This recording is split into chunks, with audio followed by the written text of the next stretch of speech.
Sir, बिना किसी भाव भंगिमा के मैं सिर्फ आपसे ये जानना चाहता हूँ कि बिहार आके कैसा लग रहा है?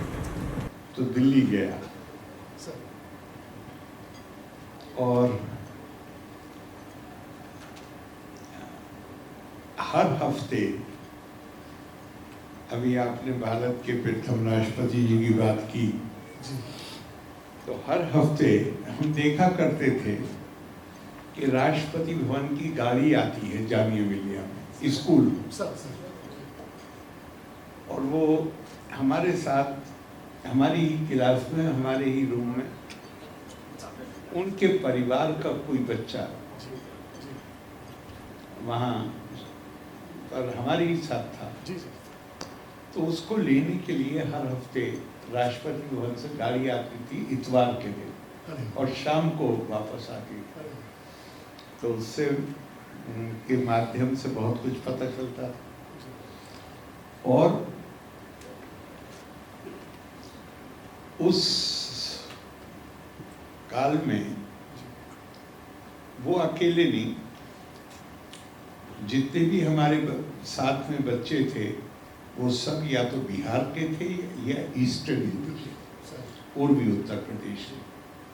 मैं बुलंदशहर में मेरा जन्म हुआ, परिवार में पंजाब से, उस जमाने में पंजाब से लेके बुलंदशहर तक, क्या पूरे पश्चिमी उत्तर प्रदेश में लोग चावल नहीं खाते थे, या तो बीमार हों या कोई उत्सव हो। जी जी तो मैं घर जाता था तो दादी मेरी पूछती थी क्या खाओगे, तो मैं कहता था अरहर की दाल और चावल। अरे क्या बात, चूंकि सब उन्हीं का साथ था जी तो वही आदत हो गई। तो मेरी दादी कहती थी, सर और मुझे वो इसलिए बार बार दिमाग में बात आती है कि हम जो भी शब्द बोलते हैं वो हमेशा सर वायुमंडल में रहते हैं, उनका प्रभाव पड़ता है। हम ये समझ के बोलते हैं कि बोल दी कोई बात, लेकिन ऐसा नहीं होता। मेरी दादी पलट के कहा करती थी, मेरा बेटा बिल्कुल पुरबिया हो गया। वो मेरे खिलाफ थी इस बात के कि मुझे हॉस्टल भेजा जाए, तो नाराज थी मेरे पिताजी से। तो कहती नहीं पुरबिया। और मैं वास्तव में इसलिए कि मैं असेंबली में ज़रूर एक बार अपनी गृह क्षेत्र से का प्रतिनिधित्व किया, लेकिन पार्लियामेंट में कानपुर और बहराइच, जी जी बिल्कुल जो पूर्वी उत्तर प्रदेश का हिस्सा है, और अब बिल्कुल ही पूरब में आ गया। सर और उसके बाद वहाँ से निकल के यूनिवर्सिटी में जब आया, तो जैसे होता है यूनिवर्सिटीज़ में आमतौर से कि इस क्षेत्र के लोगों और उस क्षेत्र के इस छात्रों में ज़रा तनाव कभी कभी हो जाता है, तो सब मुझसे पूछा करते थे, मैं जब यूनियन का सेक्रेटरी हुआ, फिर प्रेसिडेंट हुआ, कि ये बिहार वाले सब कैसे आपके साथ रहते। तो यूनिवर्सिटी में भी और बाद में भी वो मित्रता ऐसी थी कि आज तक चली आ रही है सबसे। फिर 74 में जब जेपी का आंदोलन था, सर जी तो मैं उस समय चूँकि अध्यक्ष था यूनियन का, और अरुण जेटली जी दिल्ली यूनिवर्सिटी में अध्यक्ष थे। तो मेरी मौजूदगी में नहीं, लेकिन मुझे बात को पता चला कि जब पहली मीटिंग हुई नेशनल कोऑर्डिनेशन कमेटी की, जो उस आंदोलन के सिलसिले में बनाई गई थी, जिसमें हर पॉलिटिकल पार्टी के दो प्रतिनिधि थे, तो मैंने ऐसा सुना है कि जेपी ने पहली मीटिंग में कहा कि आरोप ये लगेगा कि इस आंदोलन को पॉलिटिकल पार्टीज ने हाईजैक कर लिया, इसलिए इसमें 2 यूथ रिप्रेजेंटेटिव, नौजवानों के प्रतिनिधि होने चाहिए, और अरुण जेटली जी को और मुझे नेशनल कोऑर्डिनेशन कमेटी के हम दोनों मेंबर, बाकी सब सीनियर लीडर थे। फिर इमरजेंसी जेल वगैरह वगैरह। तो उस ज़माने में पटना बहुत दफ़ा आना होता था, और पिछले बहुत सालों से जो नेतृत्व पटना में है, जो जेपी के आंदोलन से निकला, उन सब से एक तरह से निजी तौर पर संबंध सन 74 से बननी शुरू हुई। तो मतलब जैसे बत्तख को पानी में फेंक दीजिए तो मेरा भी हाल बिहार आके ऐसा ही है कि आपने बत्तख को पानी में फेंक दिया। मतलब यहाँ पे तो मोस्टली बिहारी ही हैं, आई थिंक 99%। एक आध लोग जो है उनका भी कुछ ना कुछ संबंध तो इस स्टेट से जरूर है।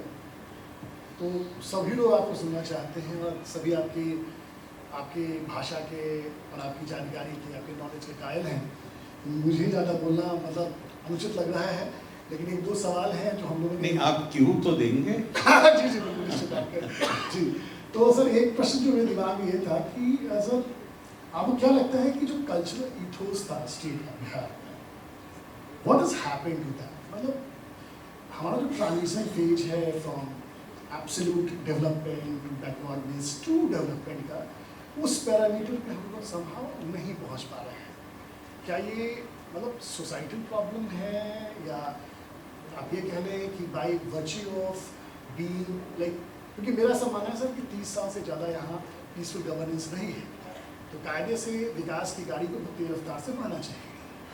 कहीं वो मिसिंग है, क्योंकि आप मतलब जिस तरीके से आपने दुनिया को देखा है और आप ऐसी चैलेंजिंग स्टेट्स में भी रहे हैं, तो ये समझना हम लोग के लिए आवश्यक सर कि क्या है, व्हाट इज दैट, या सब कुछ ठीक है सर?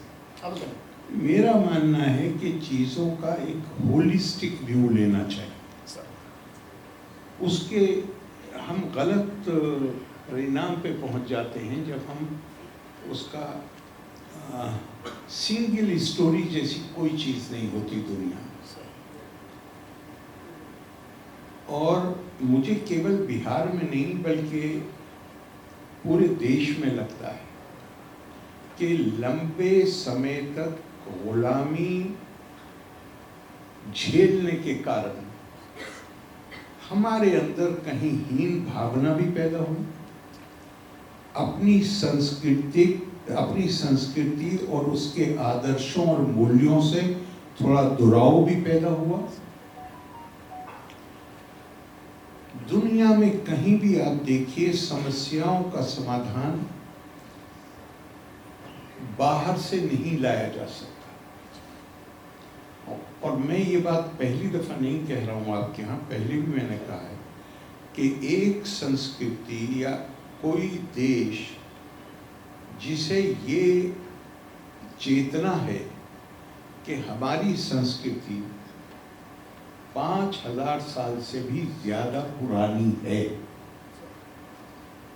अगर आप मुझे कहेंगे कि ये इस संस्कृति के बाहर कहीं और इस समस्या के समाधान के लिए ये किया गया है, हो सकता है आप मुझे इसके लिए तैयार कर लें कि मैं उसको एक ट्राई दूं, एक कोशिश करूं। लेकिन वो कभी भी वास्तविक तौर पे उसमें मेरा विश्वास नहीं बनेगा। आपकी इस सीरीज का नाम जो आपने मुझे बताया था, मैं वहां से शुरुआत करता हूँ। क्या था? Vision to victory. Vision to victory. अब मुझे लगता है इसी पे अगर हम गौर कर लें तो हमें बहुत सारे सवालों के जवाब मिल जाए। विक्ट्री का क्या मतलब है? भारतीय संस्कृति में और भारतीय भाषा में इसके लिए दो शब्द प्रयोग हुए, जय और विजय। तो ये दो शब्द क्यों है? एक शब्द ही काफी था, जय का मतलब भी विक्ट्री है और विजय का मतलब भी विक्ट्री। लेकिन विजय वो सफलता है जो आप भौतिक साधनों का इस्तेमाल करके हासिल करते हैं और जिसमें एक पक्ष को हारना पड़ता है। एक पक्ष जीता और दूसरा पक्ष हारा। अभी आपके राष्ट्रगान में आखिर की लाइन में क्या है? जय जय, विजय नहीं कहा है, जय कहा है, जय कहा है। जय का अर्थ क्या है, अभिप्राय क्या है? अर्थ तो एक ही, अभिप्राय क्या है? जय वो सफलता है जिसमें हारता कोई नहीं, दोनों पक्ष जीतते हैं। तो हम शब्दों पे गौर नहीं करते हैं। भारत के राष्ट्रगान में भी हमने सफलता के लिए, विक्ट्री के लिए जो कामना की है या जो शब्द प्रयोग किए हैं, वो हैं जो पूरी तरह भारत के सांस्कृतिक आदर्शों और मूल्यों से के अनुसार है। उसकी असल भावना को प्रतिबिंबित करते हैं। क्यों है ऐसा? अंग्रेजी में भी किसी ने कहा है कि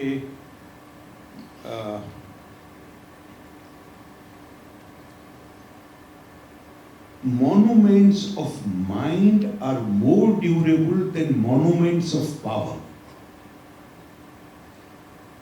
आपके मानस से जो स्मृतियां पैदा होती हैं वो बहुत लंबे समय तक जिंदा रहती हैं उन स्मृतियों की तुलना में जो स्मृतियां भौतिक शक्ति से पैदा होती हैं। मिसाल के तौर पर आपसे कहता हूं कि नालंदा तो डिस्ट्रॉय हो गया ना, आग लगी, क्या हुआ वो विस्तार की बातें हैं, लेकिन नालंदा को कोई भूला है क्या? सर ये किताब है, ये नालंदा, इसके ऑथर बैठे हैं। जी जी जी जी जी, कोई भूला है क्या? वो बिल्डिंग में आग लग सकती है, उसको नष्ट किया जा सकता है, लेकिन वहां का जो ज्ञान है और उसकी जो विरासत है उसको नहीं भूला जा सकता। और एक मिसाल देना चाहूंगा, दिल्ली आप जाइए, पुराना किला है हाई कोर्ट के सामने। आमतौर से लोग ये मानते हैं कि ये पांडवों की राजधानी थी और इंद्रप्रस्थ थी और ये उनका किला था, उसे पुराना किला कहते हैं। महाभारत पढ़िए तो पता चलता है कि उसका निर्माण किसी साधारण आर्किटेक्ट को, वास्तुशास्त्री कहेंगे, क्या कहेंगे, वास्तुशास्त्री, वो किसी साधारण ने नहीं किया था। जब खांडव पिरस्त को आग लगाई जा रही थी तब असुरों के वास्तुशास्त्री जी ने कहा कि अगर आप मेरी जान बचा दीजिए तो मैं आपके लिए किले का निर्माण करूंगा। तो कितना सक्षम वास्तुशास्त्री रहा होगा, उसने बनाया। आप आज वहां जाइए, अगर सरकार करोड़ों रुपया हर साल खर्च न करे तो उसके अंदर घुसना भी मुश्किल हो जाए। लेकिन उस किले के बनने के चंद साल के बाद महाभारत हुआ। जी वहां पे 700 श्लोकों की गीता भगवान कृष्ण ने उपदेश के रूप में अर्जुन को सुनाई। उस गीता का कोई शब्द तो छोड़िए, कोई कॉमा या फुल स्टॉप भी बदला। क्यों? वो मानस की उत्पत्ति, और किला जो है वो भौतिक शक्ति का प्रतीक है।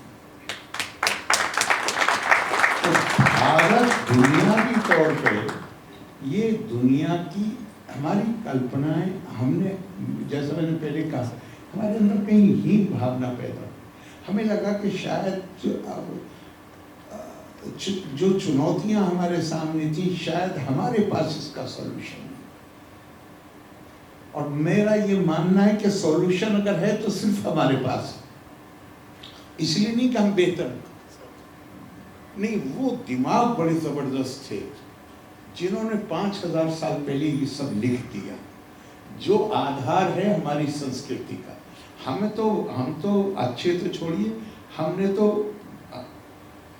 हम उस जो कुछ उन्होंने लिखा है और जिसके आधार पर हमारी संस्कृति निर्मित हुई, उस पर जितना गर्व करें वो कम है।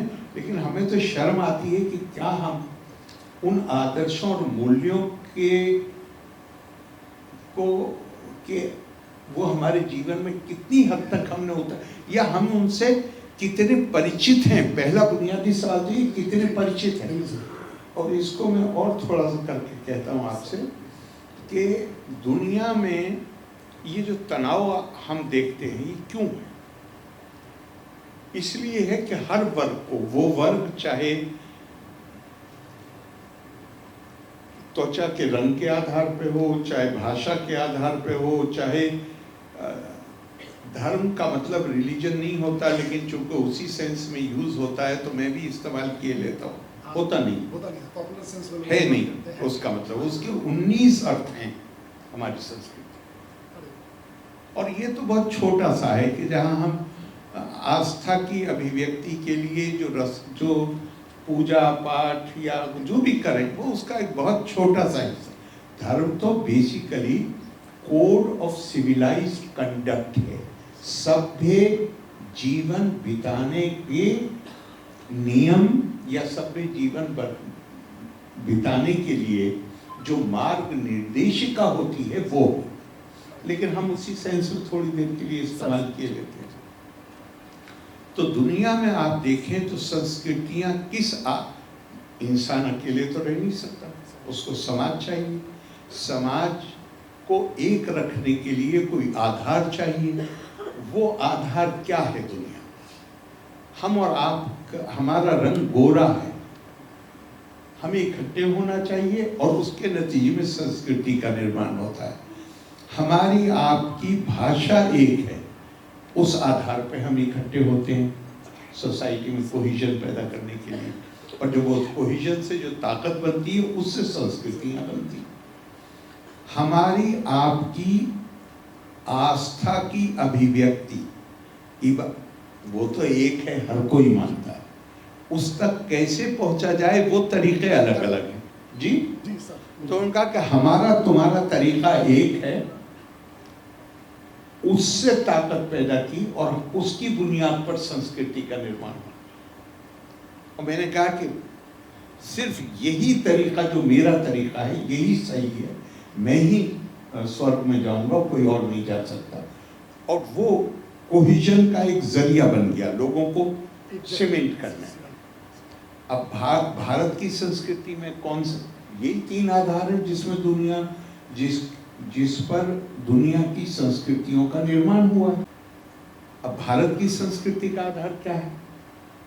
भारत के मनीषियों ने अपने हजारों साल पहले इन सब आधारों को उन्होंने उसको अस्वीकार किया। उनका कि एकता का आधार, देखिए जब आप भाषा को या आस्था की अभिव्यक्ति को या खाल के रंग को आधार बनाएंगे तो आप अदर क्रिएट करते हैं।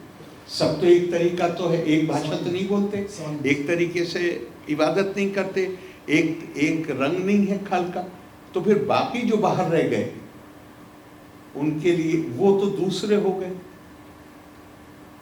तो दूसरे से तो द्वैत यादा वह भय भवती, दूसरे से तो इंसान को स्वाभाविक तौर पे डर लगता है। अरबी में भी है, मौला अली का कौल है, अन्नास वादा व मा जहिल, जो दूसरा होता है वो उससे हम, चूंकि हम उसके बारे में, जब दूसरा है तो हम नहीं जानते उसके बारे में, और जब हम नहीं जानते तो हम उसको दुश्मन मानने लगते हैं, और जब दुश्मन मानते हैं तो नफरत पैदा होती है, और नफरत पैदा होती है तो हिंसा पैदा होती है। तो भारत के मनुष्य ने क्या कहा? उनका नहीं, जो ऐसे मापदंड हैं जिसके को आधार बनाकर अदर पैदा होते हैं, वो यूनिटी का जो कॉम्प्रिहेंसिव यूनिटी है, व्यापक एकता, जिसे हमारी संस्कृति में एक आत्मता कहा गया, वो कैसे संभव है? तो फिर क्या आधार होगा? एक ही आधार होगा, अहम ब्रह्मास्मि तत्त्वमसि प्रज्ञानम ब्रह्मा अयम आत्मा ब्रह्मा। आत्मा आधार होगा हमारी एकता। और आत्मा आधार होगा तो कोई दूसरा कोई बनता ही नहीं। इस हद तक नहीं बनता कि जानवर के अंदर भी आत्मा है, पानी के जानवर में भी आत्मा है, प्लांट में भी आत्मा है। तो हम जो बहुत सारे हमारे दावे, जैसे हम कहते हैं कि हमें तो जानवर का भी आदर करना है, प्लांट का भी करना है, तो ये हमारी खूबी नहीं है। ये हमारे जो दृष्टा थे, जिन्होंने ये सब कुछ लिख दिया हजारों साल पहले, उन्होंने उसके आधार पर जिस संस्कृति का निर्माण हुआ वो हमें इसकी इजाजत नहीं देती। अब हमें कहा गया ये संस्कृति का मूल मंत्र क्या है? मूल मंत्र है कि यहां बैठे हुए लोग, इनमें कई लोग ऐसे भी हो सकते हैं जो एक ही माँ बाप की औलाद, लेकिन वो उनके अंदर विभिन्नता है, शक्ल की भी विभिन्नता है, किस रंग का कपड़ा पहने उस टेस्ट की भी विभिन्नता है, क्या खाना खाएं उसकी भी विभिन्नता है। तो पहली बात तो उन्होंने हमसे ये कही कि ये जो विभिन्नता तुम देखते हो इसको स्वीकारो, ये नैसर्गिक नियम है, लॉ ऑफ नेचर है, और इसको सम्मान करो।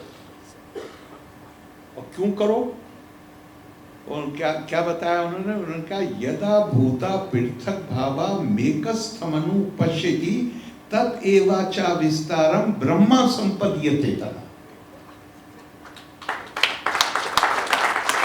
ये जितनी विभिन्नता नजर आ रही है आपको, ये विभिन्नता का एक ही स्रोत है, एक ही जगह से निकली हुई है।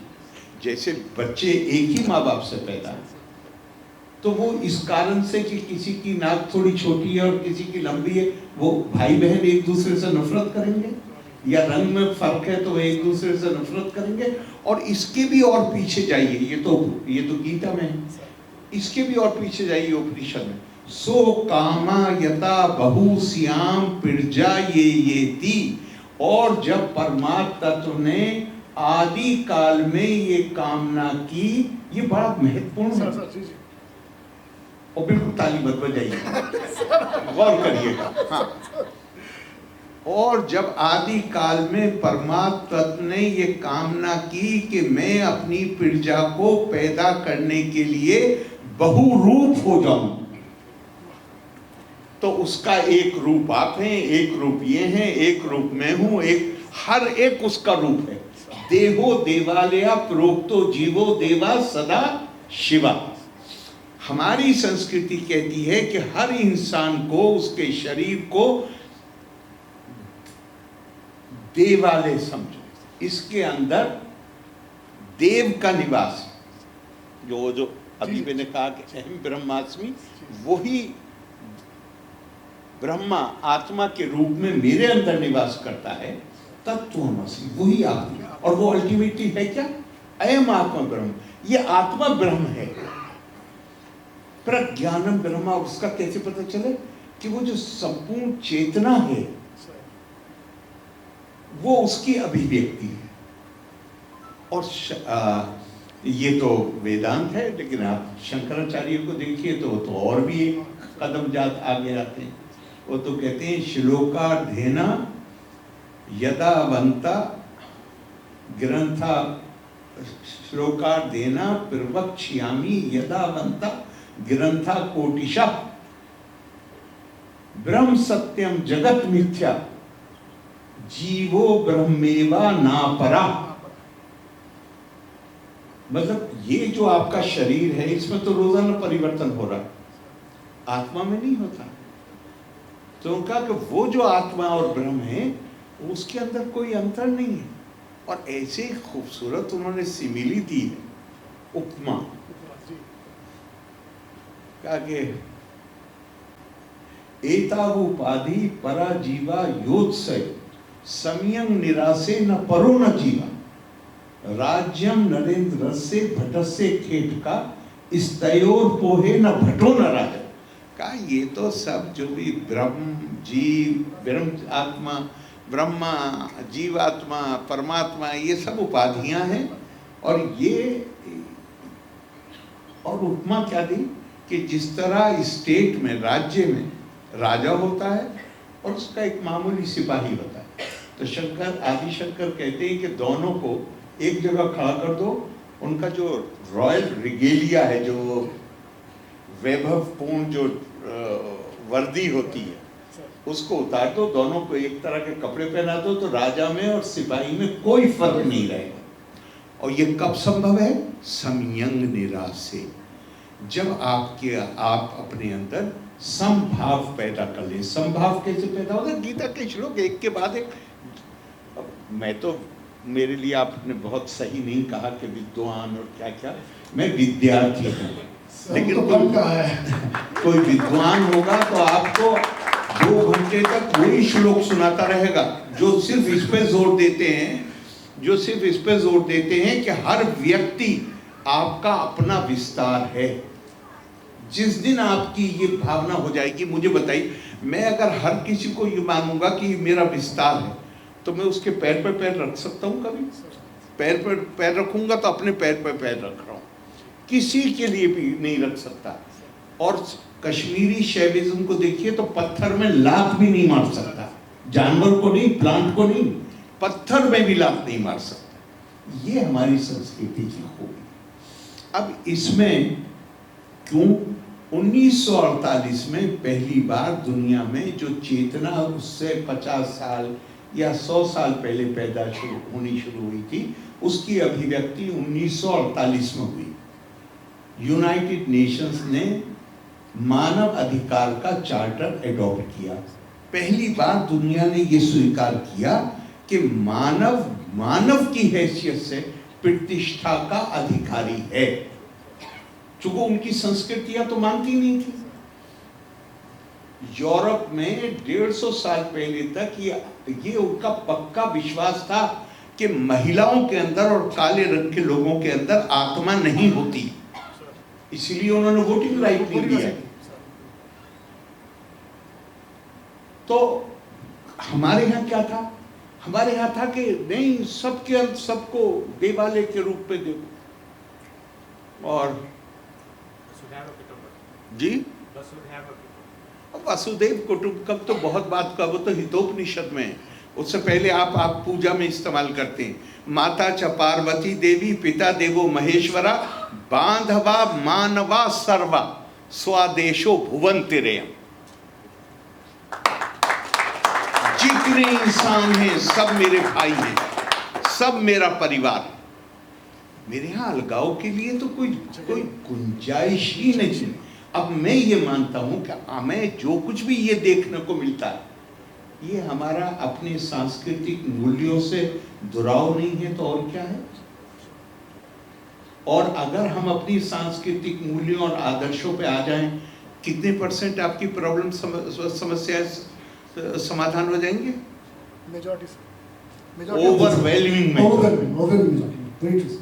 ओवरवेलमिंग। अब चूंकि ये अकेले इतना ही नहीं है कि मैंने आपको मान लिया कि आप मेरा विस्तार है।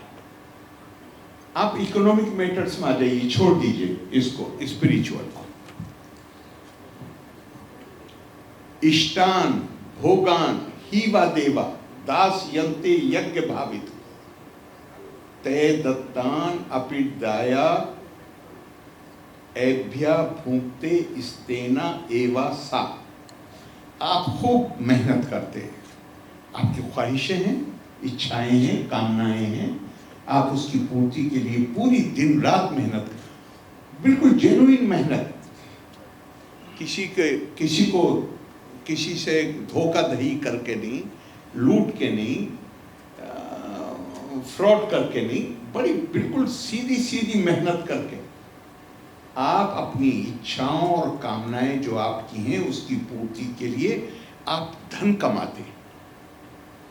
भगवान कृष्ण कह रहे हैं अर्जुन से कि तुम्हारी अपनी मेहनत से कमाया हुआ पैसा, अगर जो साधन तुमने कमाए, अगर तुम उसे दूसरों से शेयर किए बगैर अगर उसको एंजॉय करोगे तो तुम्हारी हैसियत चोर से ज्यादा की नहीं है। चोर इस्तेना। अब आप इसे अनदेखा करेंगे क्या?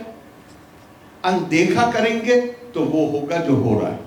देखेंगे इसको थोड़ा सा समझेंगे, इसके मुताबिक हम अपना आचरण करेंगे, तो ये समाज में को तनाव मुक्त बनाने में सहायक होगा या नहीं होगा।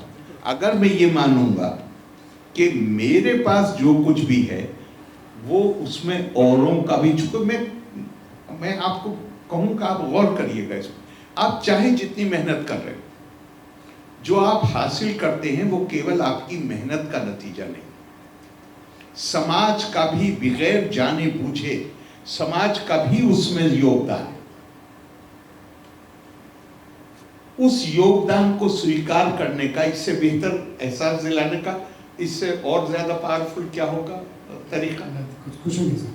तो मेरा ये मानना है कि अगर हम, मतलब मैं आपको ये नहीं कह रहा हूँ कि आप रिग्रेसिव हो जाइए, पीछे की तरफ चले जाइए, नहीं बिल्कुल नहीं सर, ये तो मतलब ये नहीं कि मैं आपसे की बात हो रही है। आगे बढ़ने, अपने आदर्शों और मूल्यों में पूरी तरह जमे रहते हुए आसमान तक बढ़ने की आपकी पूरी संभावना है, खूब बढ़िए। लेकिन अपने बेसिक आदर्शों को, कुछ चीज़ें ऐसी होती हैं जो ज़माने के साथ बदलती नहीं, बहुत ज़्यादातर चीज़ें जो बदल जाती हैं। लेकिन मानिए, मैं एक मिसाल एक देता हूँ अक्सर, कि मानिए 5000 साल पहले आपने 500 फीट की ऊंचाई से छलांग लगाई होती, हाथ पैर टूटते। आज छलांग लगाएंगे तो भी हाथ पैर टूटेंगे। ये है सनातन सिद्धांत। वो उन इटर्नल वैल्यूज को ध्यान में रख के और उसमें मूलित रहते हुए फिर आपके लिए पूरा स्कोप है, पूरी गुंजाइश है कि आप आगे बढ़िए, लेकिन अपनी बुनियादी चीजों को मत भूलिए। अब इसमें एक प्रश्न आ सकता है कि जब मुझे हर किसी को, वहीं से अहिंसा की कल्पना आई कि जब हर किसी को मुझे अपने विस्तार के रूप में देखना है, तो अगर कोई आक्रमण हो, अगर कोई आपके लिए खतरा पैदा करे तो क्या करें। तो अहिंसा का मतलब ये नहीं है कि हाथ पर हाथ बांध के बैठ जाइए, नहीं, ये मेरा इंटरप्रिटेशन नहीं है, ध्यान रखिए, ये मेरा इंटरप्रिटेशन नहीं है, ये आप पढ़ लीजिए, ये सब नहीं का अहिंसा। गांधी जी ने कहा कि अगर हिंसा और कायरता के बीच में आपको चुनना है, तो मैं कहूँगा कि हिंसा पे, ये महात्मा गांधी ने कहा। लेकिन इसके और पीछे जाइए तो अहिंसा प्रतिष्ठायम तत्सन्निधे वैर त्यागा। अहिंसा का मतलब ये नहीं है कि हम शस्त्र का प्रयोग नहीं करेंगे, अहिंसा का मतलब है हम वैर नहीं रखेंगे किसी के लिए अपने मन। हमारा कोई एग्रेसिव डिजाइन नहीं दूसरे के प्रति, लेकिन अगर किसी और का एग्रेसिव डिजाइन है तो हमारे पास ये क्षमता होनी चाहिए कि जहां हम अपने आप को, अपनी प्रतिरक्षा कर सकें। अगरता चतुरो वेदा प्रश्ता सशरम धनु इदम ब्रह्मम इदम छात्रम शास्त्रादपि शस्त्रादपि। हमें एडवाइस किया गया है कि आपके पास सॉफ्ट पावर होनी चाहिए। सॉफ्ट पावर का मतलब क्या? नॉलेज की पावर, ज्ञान, वो होना चाहिए। पहले उसका इस्तेमाल कीजिए, use the power of logic. But if the aggressor believes only in logic of power, not power of logic, ये भारत के इतिहास ने भी सिखाया। अगर समझाने से लोग मान जाते तो महाभारत ना हुआ होता, भगवान कृष्ण से ज्यादा कौन समझा लेगा। तो उसके लिए उन्होंने क्या कहा? प्रश्ता सशरम धनु। फिर आपके पास जो वेपन्स की पावर है वो भी होनी चाहिए, ताकि सॉफ्ट पावर के ऑप्शंस जब खत्म हो जाएं तो आप हार्ड पावर जो है वो काहे के लिए? दूसरे पे कब्जा करने के लिए नहीं, अपने को डिफेंड करने के लिए, ताकि आप वो कर सकें। तो मुझे वो जो मैं बात में कह रहा था आपसे कि दुनिया में जो आज तनाव क्यों है, हमने तो मान लिया प्रतिष्ठा है, उसके के आधार पर मानव अधिकार है, लेकिन ये हमने कानून बनाया, आदतें नहीं बदली दुनिया की। हजारों साल से एक आदत है, हम इनसे बेहतर हैं, हम इनसे बेहतर हैं तो हमें इनको दबा के रखने का अधिकार। तो अब 1948 में तो बने, अभी 100 साल भी नहीं हुए। अच्छा, दुनिया ने 1948 में माना कि मानव बहैसियत मानव के प्रतिष्ठा का अधिकारी। भारत ने हजारों साल पहले माना कि मानव बुनियादी तौर पे दिव्यता है उसके अंदर। तो dignity of Mankind is a recent concept but great, उसमें कोई प्रॉब्लम नहीं है। ऐसे कि उसके नतीजे में ह्यूमन राइट्स आए, but the concept which Indian civilisation has given, that is divinity of mankind. और ये भारतीय संस्कृति का अनूठा योगदान है कि उसने मानव का दिव्यकरण किया है और दिव्यता का मानवीयकरण।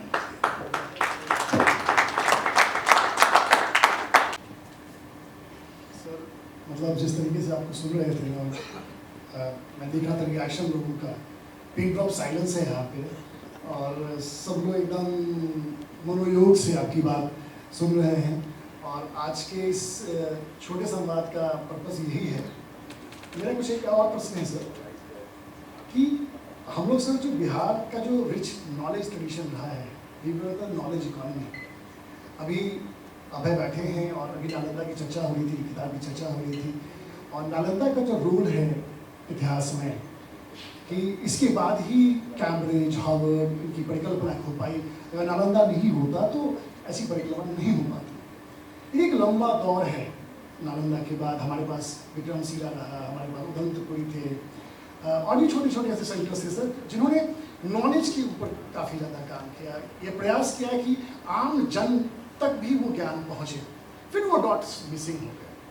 तो सर आज के कॉन्टेक्स्ट में, प्रेजेंट कॉन्टेक्स्ट में क्या करना चाहिए, क्या ज़रूर जो मेरी समझ में आता है, ये ज़रूरी नहीं है कि वो बिल्कुल पूरी तरह उसमें कोई परफेक्ट बात मैं कह रहा हूँ, लेकिन जो मेरी समझ से आता है ना वो शेयर करता हूँ। एक तो ये कि ये जो जिस विरासत की आप बात कर रहे हैं, अगर आप इसे बिहार की विरासत कहना भी चाहते हैं तो भी ये भारत की विरासत है। बिहार उसका फाउंटेन हेड है, इसमें कोई शक की बात नहीं, लेकिन ये पूरे देश की विरासत है। और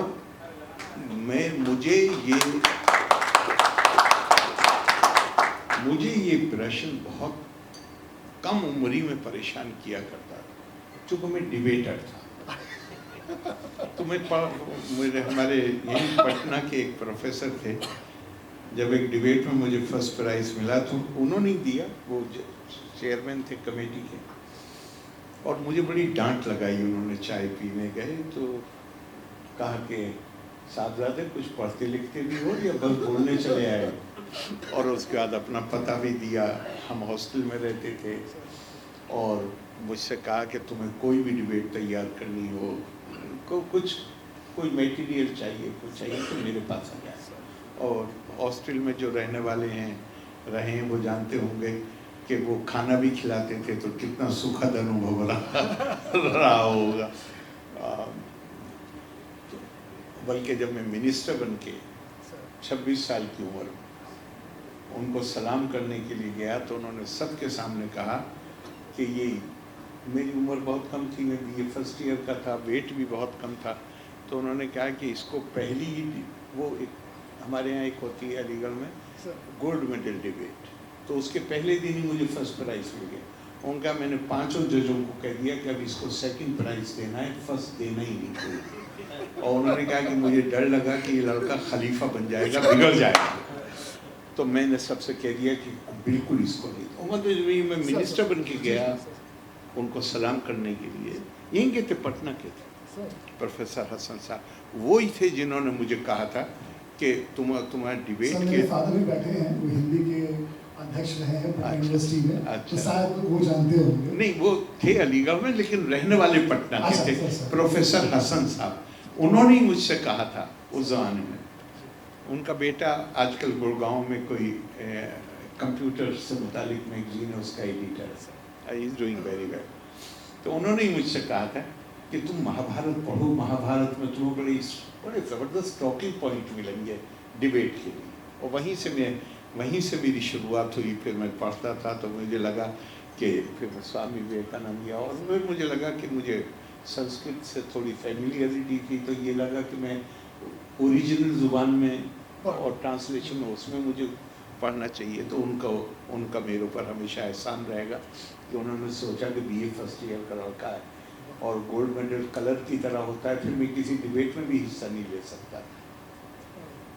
तो मुझे ये सवाल परेशान करता था और मैंने उनसे भी पूछा कि अगर भारत ज्ञान की संस्कृति है, और शायद आप जो लोग यूनिवर्सिटी से मुतालिक हैं उन्हें पता होगा कि 10th 11th सेंचुरी में जब यूरोप का रिनेसां तो अभी पूरी तरह पुनर्जागरण शुरुआत भी बहुत धीमी हुई थी, उस वक्त मिडिल ईस्ट में बगदाद बौद्धिक गतिविधियों का केंद्र दुनिया का बना हुआ, और उस वक्त तबरी से लेके और इब्ने खल्दून तक पूरी दुनिया का इतिहास उन्होंने 9 खंडों में, 10 खंडों में, 11 खंडों में लिखा। लेकिन आप पहला खंड और उसका पहला चैप्टर पढ़िए जो प्रोलोग की तरह होता है, उसमें हर एक ने ये बात स्वीकार की। उनका दुनिया में 5 बड़ी सभ्यता है। ईरान अपने वैभव के लिए, चीन अपने कौशल के लिए, रोम अपनी सुंदरता के लिए और तुर्क अपनी बहादुरी के लिए जाने जाते। भारत, मैं अपने शब्द नहीं इस्तेमाल कर रहा हूँ, मैं उनके शब्द इस्तेमाल कर रहा हूँ। भारत अकेली सभ्यता है जो ज्ञान और प्रज्ञा के संवर्धन के लिए जाती है, which is known for the promotion of knowledge and wisdom। तो मैं दिमाग में भी आता था इसी अल्लामा इकबाल का भी एक शेर, मीरे अरब को आई ठंडी हब, मेरा वतन वही है, मेरा वतन वही है। तो बचपन में हमने पढ़ा कि ये कह रहे हैं कि हुजूर सल्लल्लाहु अलैहि वसल्लम को, पैगंबर साहब को ठंडी हवा है। तो ये हिंदुस्तान भी स्पिरिचुअल आध्यात्मिक देश था, वो पैगंबर थे तो इसलिए उनको यहाँ से कुछ लगा होगा। लेकिन जब एक्चुअल वर्ड पढ़े प्रोफेटिक नरेशन की, तो वो है अजिदू रिहल इल्मी मिन बिलादिल हिंद, मैं भारत भूमि से ज्ञान की शीतल हवा के झोंके आते हुए महसूस कर रहा हूं। ये भारत की प्रतिष्ठा थी। तो मेरे दिमाग में ये आता था, भाई हमारी जब ये प्रतिष्ठा थी तो इतना हमारी दुर्गति क्यों हुई इस इतिहास। इसका जवाब मुझे कहीं संतोषजनक उत्तर नहीं मिला। इसका जवाब 2 ही जगह मिलता है, एक स्वामी विवेकानंद जी के भाषणों में और स्वामी रंगनाथनंद की किताब है eternal values for a changing society, एक परिवर्तनशील समाज के सनातन मूल्य।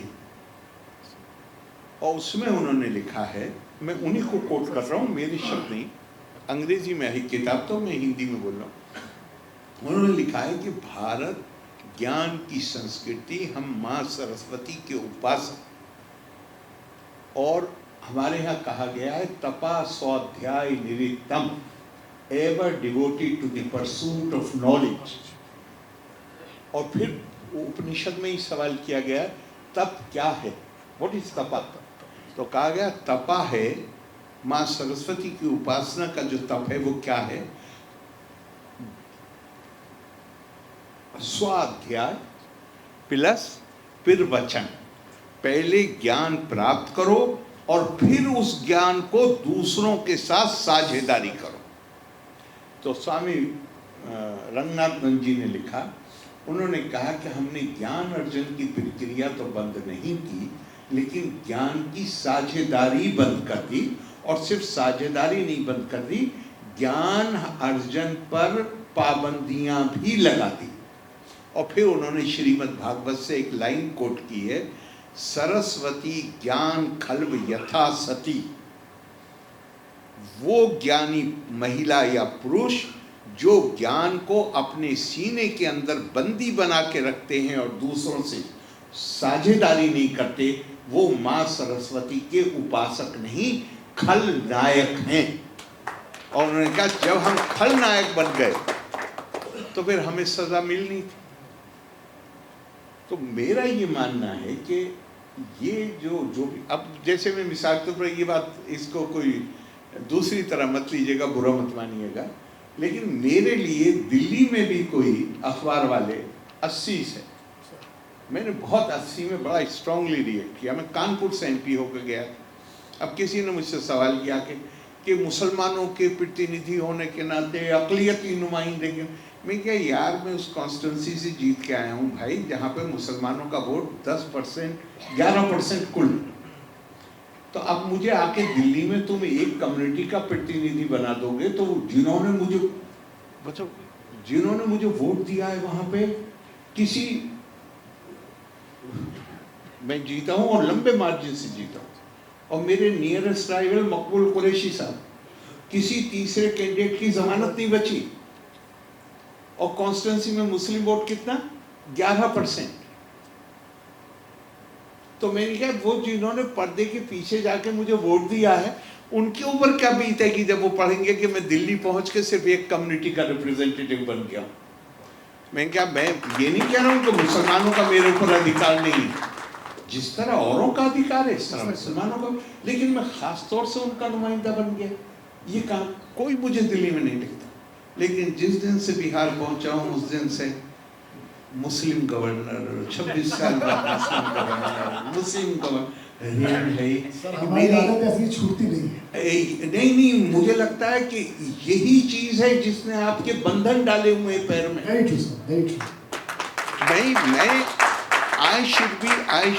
मेरी आइडेंटिटी क्या है? मैं सिर्फ उसकी बात नहीं कर रहा हूँ, जैसे मार्टिन लूथर किंग ने कहा कि मैं चाहता हूँ ऐसा देश बने कि जहाँ मेरे बच्चों की आइडेंटिटी कंटेंट ऑफ कैरेक्टर से तय हो, उनके खाल के रंग से तय ना हो। मैं उसकी बात नहीं करता, मैं आपसे भारतीय संस्कृति की बात करता हूँ। भारत में ये सवाल बार बार पूछा गया है कि मैं कौन हूँ। शंकराचार्य से जब उनके गुरु पूछते हैं मैं कौन हूँ, पूछते हैं तुम कौन हो, तो शंकराचार्य क्या जवाब देते? मनोबुद्ध अहंकार चित्तानि नाहम नम, मतलब 6 श्लोक है। न मे द्वेष रागो, न मे लोभ मोहो, मदो नैव मैं नैव, मात्सर्य भावा, न धर्मो न चार्थो, न कामो न मोक्षा, चिदानंद रूपा शिवो हम शिवो। मैं कौन हूँ? मैं ये शरीर नहीं हूँ, मैं चिदानंद आत्मा हूँ। शिव का रूप, शिव मूर्ति का नाम नहीं है। शिव का मतलब है गुडनेस, कल्याणकारी। मैं वो कौन हूँ? मेरा ये शरीर तो मेरा हर वक्त बदल रहा है। इतनी देर हम यह बात कर रहे हैं, हम सबका शरीर बदल रहा है, आत्मा नहीं बदल रही। न जायते मिलियते व कदाचित, नायम भूतवा बबीता वा न भूया, अजो नित्या शाश्वतोयम पुराणो, न हन्यते हन्यमाने शरीर। मैं आत्मा हूँ। मैं कौन हूँ? तो हमें लेकिन हमारी चूंकि अनभिज्ञता है अपनी संस्कृति से, अपने मूल्यों से, अपने आदर्शों से, तो हमें एक ही चीज़ नज़र आती है, किस घर में पैदा हूँ। और मैं प्रोफेसर बिपिन चंद्रा, जिनकी मेरे ऊपर बड़ी मेहरबानी थी, JNU में थे, लेफ्टिस्ट थे, उनका एक जुमला मैं कभी नहीं भूलता हूँ और मैंने बहुत दफ़ा कोट किया है। कॉन्शियसनेस जितनी बढ़ाएंगे उतना ही आप इसकी संभावनाएं पैदा कर रहे हैं कि सांप्रदायिकता बढ़ेगी। ये सिर्फ कम्युनिटी पे नहीं है, कास्ट की कॉन्शियसनेस अगर आप बढ़ाएंगे तो कास्ट, अलग अलग जातियों के बीच में एक दूसरे पर अविश्वास और तनाव का वातावरण बनेगा ही। और जब वो बनेगा, तनाव का वातावरण बनेगा, तो फिर आपके अंदर जो गुण हैं, जो क्वालिटीज़ हैं, उसको आदमी इग्नोर करेगा और केवल किसी भी मामले में वो पहले ये देखेगा कि आप किस जाति से या किस संप्रदाय से आए। ये इससे बड़ा वो शैतान जानवर, मुझे पता नहीं बिहार में क्या कहते हैं, पर हमारे जहाँ मैं पैदा हुआ वहाँ पे कोई जानवर, अपने पालतू जानवरों में बहुत शैतान जानवर होता था, तो उसके पैर में, उसके गले में एक वो लकड़ी का एक बड़ा सा वो डाल देते थे। उसे कहते, या पैर में उसके अगले दोनों पैरों में रस्सी बांध देते थे ताकि वो दूसरों को परेशान न करे। तो ये विकास और प्रगति के मार्ग में ये ऐसे ही है, समझिए कि हमने अपने गले में ये एक लंबा सा डाला हुआ है जो हमें अपनी पूरी ताकत से चलने ही नहीं दे सकता। जब तक ये भावना बनी रहेगी तब तक कोई चल ही नहीं दे सकता। और मैं आपको एक, मुझे बड़ा ही प्यारा लगता है एक श्लोक है, सूतो व सूत पुत्रो वायो व कोवा भवाम्य देवा यत्तम कुले जन्मा मदा यत्तम तु पौरुषम। मैं चाहे सूत हूं, सूत कहते हैं कपड़ा बिनने वाले को भी, सूत कहते हैं रथ चलाने वाले को भी। मैं चाहे सूत हूं, सूत पुत्र हूं या कोई भी हूं, कहाँ पैदा हुआ ये फैसला किस्मत का है, देवों का है। और मैं जीवन में अपने क्या करूं ये कुदरत ने मुझे पुरुषार्थ दिया है जिसके सहारे मैं अपने जीवन का रास्ता तय करूंगा।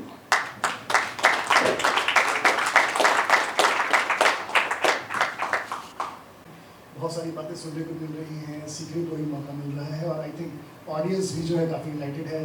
बहुत सारे चेहरे जो खिले हुए हैं। आई थिंक इस छोटे से संवाद का जिसमें आपने जिक्र किया था उसका पर्पस ही यही था, और हम लोग आई थिंक कि ऑडियंस जो है जरूर जरूर जरूर। तो मैं चाहता हूं कि अगर ऑडियंस से कोई अगर कुछ ऐसे पूछना चाहते हैं तो ये मौका बार बार आपको नहीं मिलेगा। नहीं मैं यहीं हूँ आप जब बुलाएंगे आ जाऊंगा। सर तो अगर किसी को कुछ पूछना है यदि हड़बड़ाहट में मत पूछिएगा, अगर नहीं तैयार हो तो अगली मीटिंग के हाँ लिए एग्जैक्टली। और दूसरा ये भी कि अगर पर्सन छोटी होनी चाहिए सो दैट कि जो किसी और दो तीन और पर्सन है उनको लिया जा सके। वो हाथ उठा, वो भी हाथ उठा। जी जी सर, बैठिए पूछिए। जो साहित्यिक कृतियां हैं उस पर भी थोड़ा सा प्रकाश डालें। मैंने आपको कई बार जो है साहित्य अकादमी के जो इवेंट्स होते हैं शिमला में भी देखा था और अन्य कार्यक्रमों में भी बराबर देखता हूँ, लेकिन मैं अवगत नहीं हूँ कि आपने क्या क्या रचना। नहीं, बाकी लोग भी अवगत नहीं है। मेरा एक ही उपलब्धि है कि मालिक की मेहरबानी से लोग मेरे ऊपर मेहरबान हैं, मुझे जाता जाता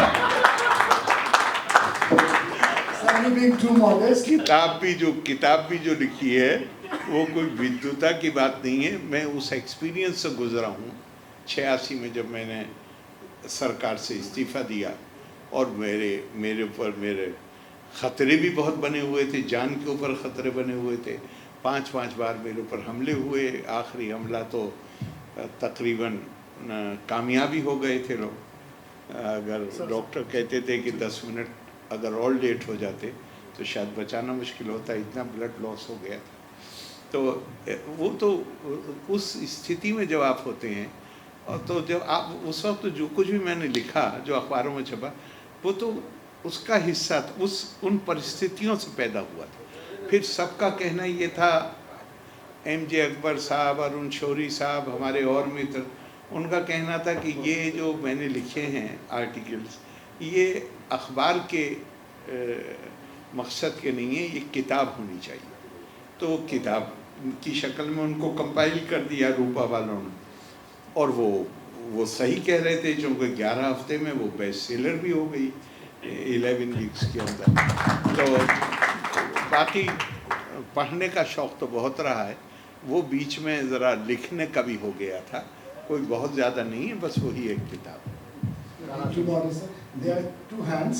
तो डॉक्टर साहब एक बार सुमन जी प्लीज। जी नमस्कार सर। नमस्कार। बहुत बहुत सौभाग्य है कि आप जहाँ से आते हैं बुलंदशहर, मैं एक पटना वासी हूँ कि मैं वहाँ पिछले 15-20 साल से रह रहा हूँ। बुलंदशहर के बगल में गौतम बुद्ध नगर में। हाँ और आप हमारे नहीं, गौतम बुद्ध नगर ओरिजिनली बुलंदशहर का ही हिस्सा था। वो 77 के बाद ये 2 नए जिले बने और काफ़ी प्रोग्रेस हो रहा है। तो हम कुछ दिन में बिहार को भी उसी स्पीड पर देखना चाहेंगे। आपका आशीर्वाद रहेगा तो जरूर होगा सर। मेरी एक ही कोशिश होगी जो मैंने आखिर में बोला है कि ये जो ज़रूरत से ज़्यादा कम्युनिटी कॉन्शियसनेस, कास्ट कॉन्शियसनेस, इससे अपने आप को मुक्ति दिलाए बगैर विकास और प्रगति की दौड़ जो है उसमें शामिल होना बड़ा मुश्किल काम है। तो इसमें जो कुछ भी उस माहौल को बनाने में कर सकते हैं वो पूरी ताकत से करें। जी जी, हमारा सर जो प्रश्न था कि आपने बहुत बढ़िया ज्ञान दिया कि एक हमारा ही विस्तार आगे वाला है, तो भारत में ये 5,000 10,000 वर्ष से पहले है, बट कुछ ऐसा हुआ कि भारत का विभाजन हो गया और एक अखंड भारत की हमारी सपना है। क्या आप ये समझते हैं कि ये विचारधारा से हम वापस अखंड भारत बना सकते हैं क्या? न केवल हम अखंड भारत नहीं, अखंड विश्व बना सकते हैं। धन्यवाद सर। मैं आपको सही कहूँ, अपने आप की नहीं, तारीफ के लिए नहीं कह रहा हूँ। यही अकेली भाई दुनिया की हर संस्कृति अपने अलावा दूसरों को अदर के रूप में देखती है। अदर का मतलब है हमसे कम। अब वो लोग जो 1000 साल पहले पहाड़ की खोह में रहते थे, वो जब भारत आए, कब्जा किया, तो उन्होंने कहा कि हम ईस्ट को सिविलाइज करना है। अरे भैया आप तो खो में रहते थे चंद साल पहले। भारत में तो भारत 5000 साल, आज यूनिसेफ ने रिकॉग्नाइज किया है कि ऋग्वेद दुनिया की सबसे पुरानी किताब है। तो जिन्होंने 5000 साल पहले, या उससे भी, हम नहीं जानते डेट क्या है, 5000 साल पे कोई विवाद नहीं है, इसलिए मैं 5000 साल कह रहा हूँ। तो जिन्होंने ये किताब प्रोड्यूस की, आप उन्हें सभ्य बनाएंगे? तो जब आज दुनिया को तलाश है किसी ऐसी चीज़ की जो सबको एक आंख से देख सके। कोई दुनिया की संस्कृति नहीं है जो सबको बराबर करके देखती हो। अकेले वो भी, ये भी नहीं है कि हमारे व्यवहार में बहुत कमियां हैं, लेकिन हमारे सिद्धांत में, हमारे आदर्श में, हमारे मूल्य में उन्होंने कहा कि भाई शरीर को देखो ही मत, इसके अंदर आत्मा जो है वो इसकी असल पहचान है और वो हमें एक दूसरे से बांधती है। अब आपने सुना होगा बहुत दफा, भारत ने कभी किसी पे हमला नहीं किया। अरे भाई भारत कैसे हमला करेगा किसी पे, जब आपको ये कहा जा रहा है और वो आपने आत्मसात किया हुआ है कि दूसरा आपका विस्तार है। वो दूसरा इतना खूबसूरत कठोपनिषद है, ये मैं सुना दूंगा।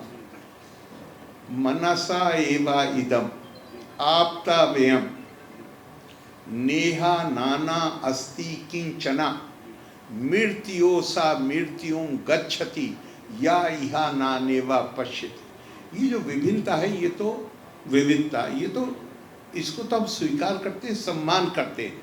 लेकिन कठोपनिषद हमसे कह रहा है, जो वेद का हिस्सा होता है उपनिषद, वो कह रहा है हमसे कि जो इसको, इन विभिन्नताओं को वास्तविक मानेगा और सच्चा मानेगा और इसके पीछे छुपी हुई एकता को नहीं देखेगा, वो मृत्यु से मृत्यु में यात्रा करता रहेगा, उसे मुक्ति कभी नहीं मिलेगी।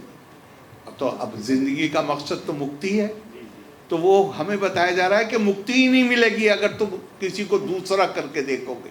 इससे पावरफुल और क्या होगा? सूत्र में बांधने की शक्ति है, बशर्ते कि हमें खुद को पता हो हमारी संस्कृति क्या है, उसके आदर्श क्या हैं और हमारे आचरण में वो झलके। धन्यवाद सर। मेरा नाम डॉक्टर राणा सिंह।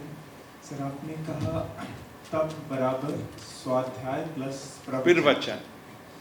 किताबें तो थी नहीं उस जमाने में, प्रिंटिंग नहीं थी ना, हाथ से ही लिखते थे। और शास्त्रार्थ भी हुआ। हाँ सर, विश्वविद्यालयों में स्वाध्याय और प्रवचन के बजाय उद्बोधन होता है, और अब शोध, नवाचार और उद्यमिता की ओर, तो इन सबको एक साथ समाहित करके जो नई युवा पीढ़ी है, इनको एम्प्लॉयबल और उद्यमिता की ओर कैसे ले जाया जाए, इस पर कुछ विचार हो? सब उसका मैं इस वक्त आपको कोई फॉर्मूला नहीं दे सकता, लेकिन मैं एक बात जानता हूँ कि इंसान, मानिए 2 किसान हैं, एक किसान ज़्यादा उसका उत्पादन होता है, ज़मीन बराबर, दूसरे का कम होता है। तो अगर वो बताता भी नहीं है कि मेरा रहस्य क्या है, तो जासूसी करके आदमी पता लगाता है कि रहस्य क्या है। हर आदमी एक दूसरे से सीखता है। हमें इन सारी जो जितनी बातें आपने कही हैं उन सबको को समावेश करके, और जाहिर है वो अप्रोच अपनानी पड़ेगी। और आज ही सुबह दिल्ली में कोई लोग मिले थे, कोई हमारे मुझसे पहले गवर्नर साहब जो थे, आर्लेकर साहब, उन्होंने कोई समिति भी बनाई है जिसमें बड़े अच्छे, मुझे नहीं पता था आज सुबह के पहले तक, उन्होंने गठन कर दिया था, लेकिन जब वो गए यहाँ से उससे कुछ दिन पहले ही गठन किया था कि एंटरप्रेन्योरियल एटीट्यूड ओरिएंटेशन कैसे बिहार में पैदा किया जाए। तो हम मुझे उम्मीद है कि हम जल्दी उसकी मीटिंग वगैरह करेंगे। और असल बात है एटीट्यूड्स की, दृष्टिकोण, हर चीज़ आदमी के मानस में। तो उस मानस को बेहतर करने के लिए क्या करना चाहिए, उस पर मैं अकेला फॉर्मूला नहीं दे सकता। आपकी भी मदद की ज़रूरत होगी, आपकी भी होगी, सबकी होगी, और मिलजुल के इसको कैसे चीज़ों को बेहतर किया जाए उसकी का प्रयास करें। Thank you so much sir, absolutely. और वही इच्छा हो रही है कि चलता रहे, लेकिन समय की पाबंदी है। और मेरे लिए और मेरी टीम GTRA की तरफ से सर बहुत बहुत धन्यवाद, बहुत बहुत शुक्रिया। आपने इतना वक्त निकाला, आए, मुझे पता है कि आप ट्रैवल करके आ रहे हैं, और इस प्रोग्राम के लिए आपने भी